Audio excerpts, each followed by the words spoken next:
মুখের ভাষা ঠিক হলো না। ওয়ালাইকুম আসসালাম। ওয়ালাইকুম আসসালাম। শুধু ওই আজানটা বাংলায় দিত, আর ধরো যে ওই নামাজের সময় সূরা ফাতিহাটা বাংলায় পড়তো। আল্লাহু আকবার, আল্লাহু আকবার, আল্লাহু আকবার, আল্লাহু আকবার।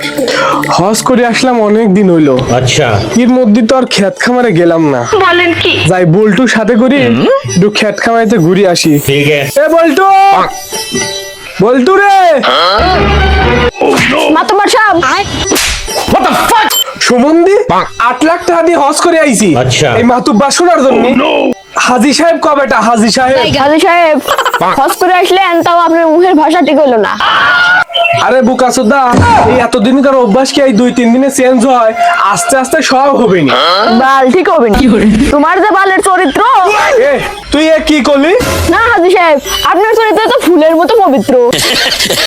জানালা খুইরা রাখতে চোখটি না খালা, চোখটি না খালা। আসসালামু আলাইকুম। ওয়ালাইকুম আসসালাম। ওয়ালাইকুম আসসালাম।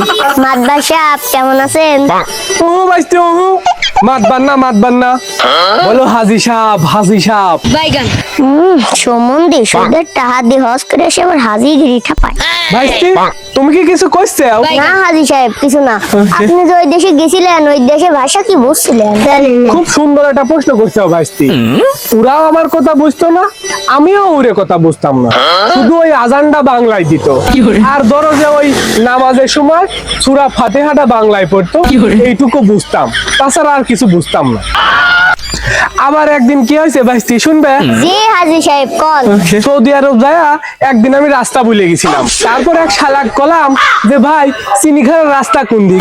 ওই শালাক কিছুই করলো না, আমার দিক তাহায়া করে তাহা ছিল। কাকা আপনি হজ করে আসলেন, তারপরে ওইসব গাঁজাখড়ি কথা কও বাদ দিলেন না। এই জন্যই এইসব সুমন্দির কাছে এসব কথা কবির মনে চায় না, কথা কলেই বিশ্বাস করে না। শালা সুমন্দি হজ করে আসলো, তাও মুখের ভাষা ঠিক হলো না।